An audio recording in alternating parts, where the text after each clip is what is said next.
A las 04:40 hora local, la ilusión de control empezó a romperse en la costa iraní del estrecho de Hormuz. Durante semanas, Teherán había actuado como si esa franja de agua le perteneciera por completo. Lanchas rápidas armadas, lanzadores costeros ocultos y misiles antibuque desplegados en posiciones endurecidas habían convertido uno de los pasos marítimos más importantes del planeta en un corredor de miedo. No hacía falta hundir decenas de barcos para alterar el comercio global. Bastaba con demostrar que cualquier capitán que cruzara esas aguas podía convertirse en objetivo. Washington entendió el problema con claridad. Mientras esos lanzadores siguieran vivos, el estrecho seguiría bajo amenaza. Y por eso la respuesta no se concentró primero en las lanchas, sino en algo mucho más decisivo: la infraestructura desde la que Irán podía seguir sosteniendo su presión sobre el tráfico marítimo. En ese momento entraron en juego municiones penetrantes de 5,000 libras, usadas contra posiciones costeras fortificadas cerca del estrecho de Hormuz. El mensaje no era simbólico, era operativo. Estados Unidos no solo quería castigar, quería abrir de nuevo la ruta. Lo que hacía especialmente peligrosa la red iraní era su combinación de movilidad y ocultamiento. Algunos misiles podían moverse sobre camiones, otros permanecían protegidos en túneles excavados en montaña o enterrados bajo capas de tierra y concreto. Destruir esa red no era tan simple como lanzar bombas convencionales sobre la costa. Requería atacar los puntos que mantenían vivo todo el sistema. Allí comenzó el verdadero cambio en esta historia, y eso nos eleva a la siguiente pregunta: ¿qué armas exactas usó Estados Unidos? ¿Y por qué marcaron un punto de inflexión en Hormuz? A las 04:52, la respuesta estadounidense ya no era una posibilidad, era una ejecución en curso. Los primeros vectores no llegaron desde la superficie, llegaron desde el aire, a gran altitud, donde bombarderos estratégicos operaban fuera del alcance inmediato de muchas defensas iraníes. Desde allí, se liberaron municiones diseñadas específicamente para un tipo de objetivo muy concreto: instalaciones endurecidas, enterradas, protegidas por capas de concreto y roca. No estamos hablando de bombas convencionales, se trataba de penetradores de alta masa, armas capaces de perforar el terreno antes de detonar. En términos simples, no explotan al impactar, explotan después de atravesar lo que protege al objetivo. Piensa en ello como un martillo que no golpea la superficie, sino que atraviesa la pared antes de descargar toda su fuerza dentro de la estructura. Ese detalle lo cambia todo, porque Irán no había construido su red costera esperando ataques superficiales. Sus sistemas estaban diseñados para sobrevivir a bombardeos tradicionales. Dispersión, movilidad, ocultamiento. Pero estas municiones estaban hechas para negar exactamente esa ventaja. No buscaban destruir vehículos visibles, buscaban colapsar túneles, celar entradas y destruir centros de mando subterráneos que coordinaban lanzamientos. Al mismo tiempo, misiles de crucero lanzados desde plataformas navales y aéreas comenzaron a atacar objetivos secundarios: radares costeros, nodos de comunicación y sistemas de guía. Esto no era solo destrucción física, era desarticulación del sistema. Sin radar, los misiles pierden precisión. Sin comunicaciones, las unidades pierden coordinación. Sin mando, la red deja de ser una red, y ahí es donde empieza a notarse el verdadero efecto. Porque Irán no dependía de una sola arma, dependía de cómo todas funcionaban juntas. Ahí, en cuestión de minutos, esa sincronización empezó a fallar. A las 05:07, el problema para Irán ya no era solamente el daño físico, era algo más peligroso: la pérdida gradual del control. Hasta ese momento, la estrategia iraní en el estrecho de Hormuz había dependido de una lógica bastante clara. No necesitaba derrotar a la Marina de Estados Unidos en una batalla naval abierta. Eso nunca fue el objetivo. La meta real era complicar el entorno lo suficiente como para que cruzar el estrecho se volviera demasiado costoso, demasiado incierto y demasiado riesgoso. Esa doctrina se apoyaba en capas: misiles costeros, radars, lanchas rápidas, drones de vigilancia y centros de mando capaces de coordinar todo en tiempo real.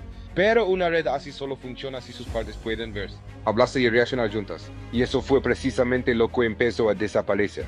Con varios radares costeros degradados y nodos de comunicación bajo ataque, las unidades iraníes comenzaron a operar con información incompleta. Algunas baterías seguían activas, pero ya no tenían una imagen limpia del espacio marítimo. Algunas lanchas rápidas seguían moviéndose, pero sin una guía confiable sobre dónde concentrarse. Los comandantes locales todavía tenían armas, todavía tenían hombres, todavía tenían órdenes generales, pero cada minuto contaban con menos claridad táctica. Ese tipo de ruptura no siempre se ve espectacular desde fuera, no siempre produce una gran explosión en cámara. A veces se parece más a un sistema nervioso que deja de transmitir señales con precisión. El cuerpo sigue ágil, los músculos también. pero la coordinación empieza a fallar, y en un estrecho tan reducido como Hormuz. Eso es crítico, porque en esas aguas no hay mucho margen para corregir tarde. Un radar que detecta tarde, una batería que recibe coordenadas incompletas, una lancha que entra unos minutos antes o después del punto correcto.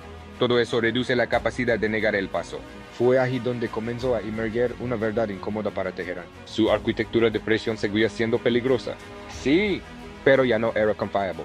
Una fuerza que deja de ser confiable empieza a perder poder incluso antes de ser destruida por completo. A las 05:19, el cambio más importante ya no estaba ocurriendo bajo tierra, sino sobre el agua. Durante mucho tiempo, Irán había confiado en una ventaja muy específica. El estrecho de Hormuz es angosto, congestionado y predecible. Los buques mercantes no pueden maniobrar libremente como en mar abierto. Tienen rutas lógicas, velocidades limitadas y ventanas de tránsito relativamente claras para una doctrina basada en negar el paso. Eso es oro puro. Si colocas suficientes amenazas móviles a lo largo de la costa, no necesitas hundir todo lo que pase. Solo necesitas convencer al mundo de que cruzar ya no vale la pena. Pero esa lógica empezó a desmoronarse cuando Estados Unidos atacó no solo los misiles, sino la arquitectura que los hacía realmente peligrosos. Los lanzadores podían seguir existiendo en algunos sectores. Algunas lanchas rápidas podían seguir patrullando. Incluso ciertos depósitos podían permanecer intactos, pero sin una red estable de radar, comunicación y mando. La amenaza dejaba de funcionar como un puño cerrado y empezaba a comportarse como dedos sueltos. Y eso tiene consecuencias inmediatas. Una batería costera aislada puede seguir siendo letal. Sí, pero ya no impone el mismo nivel de control sobre toda la ruta. Una lancha rápida puede hostigar, puede distraer, incluso puede obligar a reaccionar, pero no reemplaza la capacidad de una red integrada que detecta, prioriza, asigna blancos y sincroniza ataques desde varios puntos al mismo tiempo. Ahí fue donde Washington empezó a recuperar la iniciativa, no porque todos los sistemas iraníes hubieran sido destruidos de golpe, sino porque la ecuación cambió. El estrecho dejó de parecer un corredor dominado por una sola voluntad. Empezó a parecer un espacio disputado otra vez, y hay un conflicto así. Eso ya es una derrota parcial para quien basaba su poder en el miedo, porque cuando el tráfico marítimo percibe que la red enemiga ya no responde de forma coordinada, la presión psicológica también se rompe. Hay en Hormuz. El factor psicológico siempre fue casi tan importante como el misil mismo. A las 05:31, ya era evidente que esta operación no trataba únicamente de destruir lanzadores en la costa iraní. El verdadero objetivo era más amplio. Washington entendía que el problema en Hormuz no se medía solo en barcos danados o misiles neutralizados, se medía en confianza. Mientras Irán pudiera convencer al mercado de que el estrecho seguía bajo amenaza constante, el efecto se extendería mucho más allá del campo de batalla. Menos tránsito significaba más nerviosismo. Más nerviosismo significaba petróleo más caro. Petróleo más caro significaba presión política, económica y diplomática sobre gobiernos muy lejos del Golfo Pérsico. Ese era el verdadero poder de la estrategia iraní. No necesitaba crear el estrecho al 100% para causar daño. Le bastaba con reducir el flujo, elevar el riesgo y obligar a navieras, aseguradoras y mercados energéticos a reaccionar como si el cierre total estuviera siempre a una decisión de distancia. De acuerdo con el texto base, el tránsito diario había caído de más de 100 embarcaciones por día antes del conflicto, a apenas 3 o 4 dispuestas a asumir el recorrido. Ese dato, por sí solo, explica por qué la respuesta estadounidense tenía que ir más allá de la simple contención. Por eso los golpes contra la red de misiles costeros importaban tanto.